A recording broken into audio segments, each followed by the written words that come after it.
안녕하십니까. 부천시의원 권유경입니다. 오늘은 제가 어린 시절 살던 곳에 대한 이야기로 시정 질문을 시작하려 합니다.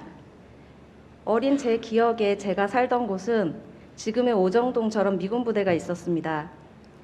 신흥동처럼 가스 폭발 사고도 겪었고요. 고강 본동보다 비행기 소음이 아마 더 컸을 겁니다.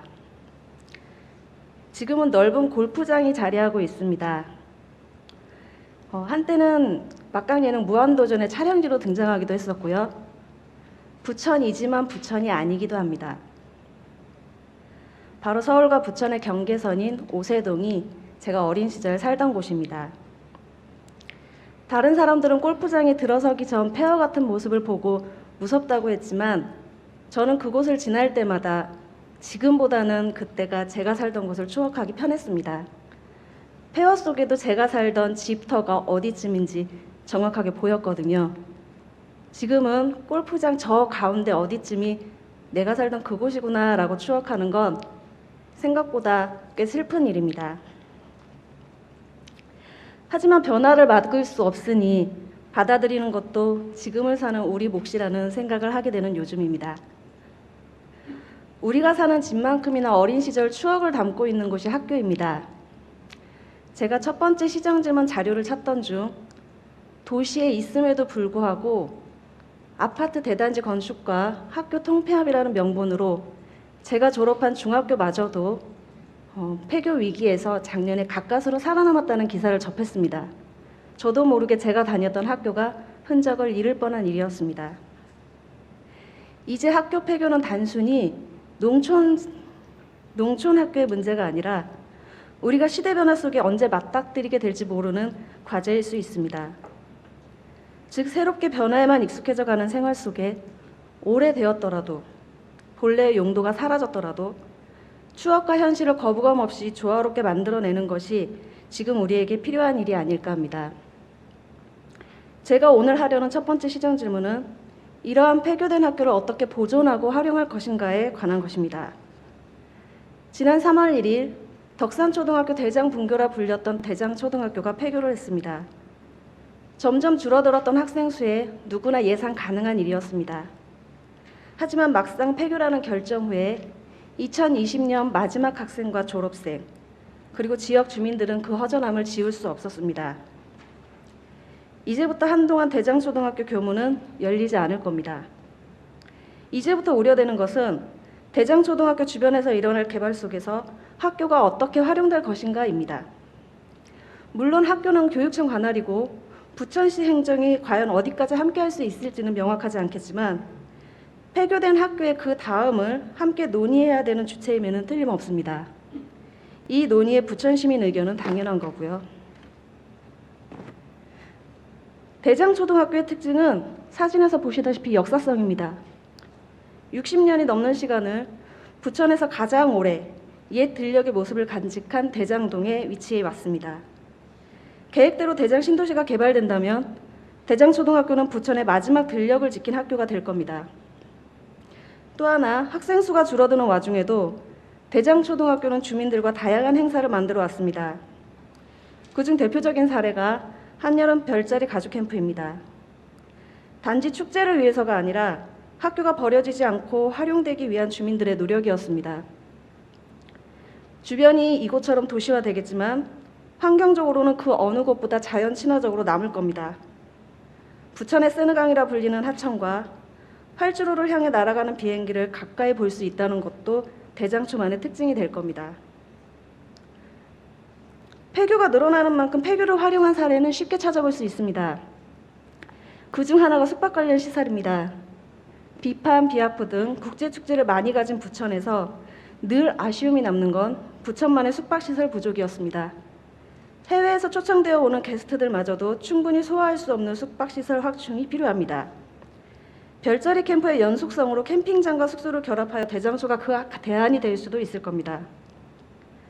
박물관이 많은 도시, 도서관이 많은 도시, 더욱이 평생학습이 전국 으뜸 가는 부천입니다. 교육청과 손잡고 학교 안에서 평생학습을 그려낼 수 있다면 학교의 의미를 오히려 제대로 발휘하는 사례가 될 수도 있을 겁니다. 첫 번째 시정 질문은 대장초 폐교 이후 활용과 관련하여 부천시는 어떤 역할을 하고 있는지, 현재 교육청과 논의된 계획은 있는지 답변해 주시기 바랍니다. 만약 아직 논의된 바가 없다면 교육청과 함께 주민의 이야기를 듣고 부천시에 진짜 필요한 공간으로 재탄생할 수 있도록 적극적인 추진을 요청합니다. 앞에도 말씀드렸다시피 학교는 교육청 관할입니다.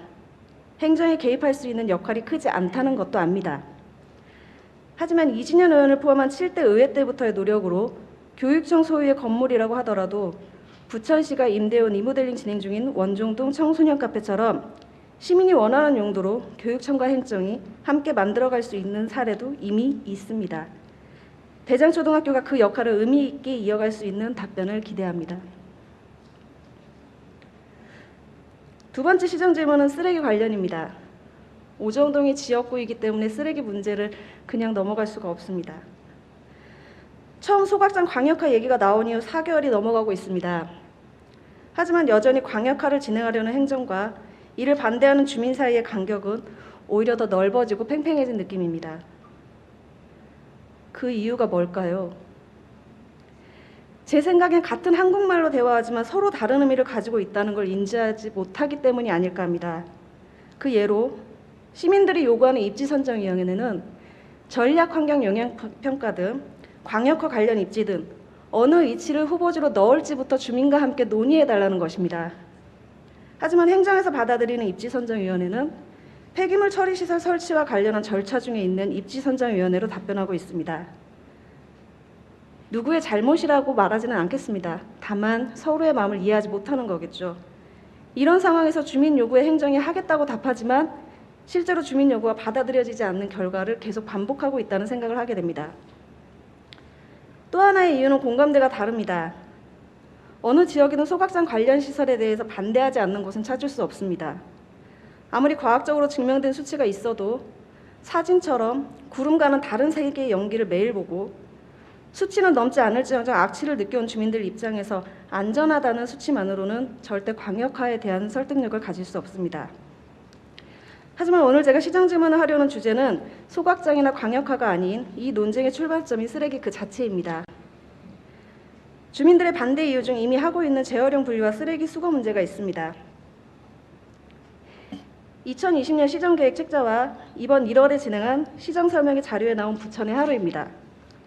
1년 사이에 하루 쓰레기 처리량이 1000톤, 3분의 1 이상이 늘어났습니다.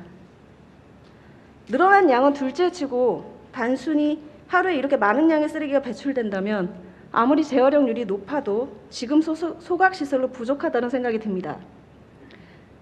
담당 부서의 답변으로는 생활 폐기물 이외에 건설 폐기물 등까지 합산된 자료라고 하는데 처음 이 자료를 문의했을 때 담당자조차도 어마어마한 톤수에 놀랐습니다. 또 2020년 시정 주요 통계 자료만 보면 하루 소각량이 150톤을 넘지 않습니다. 부천의 통계 자료들이 저마다의 기준으로 발표되고 시민들은 어느 수치를 믿어야 할지 결국은 행정에 대한 불신이 될 수밖에 없다고 생각합니다. 이후 쓰레기 양이 왜 많아질 수밖에 없는가에 대해 많은 분들이 이렇게 얘기합니다. 분리수거를 아무리 해도 일반 쓰레기와 함께 수거해 가는데 쓰레기 양이 당연히 늘어날 수밖에 없는 거 아닌가. 아파트 단지가 아닌 빌라나 주택이 주를 이루는 동네는 일반 종량제 쓰레기 봉투와 재활용이 담긴 다양한 봉지들이 한데 모여 배출됩니다. 하지만 다음날 수거 차량이 지나가면 이 쓰레기는 아주 말끔히 치워져 있습니다. 사진처럼 일반 쓰레기와 재활용이 같이 수거되는 모습을 목격하는 것이 어렵지 않습니다. 제가 3일 연속 돌아다녀 본 결과 이런 질문을 하면 오정동 수거업체의 담당 확인을 하실지 모르겠지만 오정동을 제외한 다른 동까지 돌아본 결과 저런 모습은 아주 흔하게 볼 수 있습니다. 음식물 쓰레기통 역시 마찬가지입니다. 종량제 봉투든 다른 봉투든 어떤 봉투에 담겨 버려져도 다음날 쓰레기통이 말끔히 비워져 있습니다. 담당 부서에서는 일반 쓰레기와 재활용을 수거하는 차량이 다른데 다만 모양이 같아서 오해가 있었을 거라고 합니다. 하지만 한 차량이 한 번에 수거해가고 있습니다. 시민들의 이야기가 틀리지 않았습니다. 그럼에도 시민들이 착각하는 거라면 일반 쓰레기 수거 차량과 재활용 수거 차량의 색상을 달리해서라도 구분해야 합니다. 민원이 남더라도 쓰레기 수거가 원칙에 따라 정확히 되고 있다는 걸 행정이 증명해줘야 합니다. 이와 관련 라면 봉지 같은 것은 재활용 표시가 있지만 한두 장으로는 그 효과가 없다고 합니다. 다량의 봉지가 한데 모여야 그나마 열 원료로라도 재활용이 될 수 있다고 합니다. 치약도 재활용 표시가 있지만 내부 코팅이 되어 있어 사실 재활용이 어렵습니다. 하지만 우리는 이런 원칙을 정확히 알지 못합니다. 그렇기 때문에 시에서 홍보된 기준 내에서 분리합니다.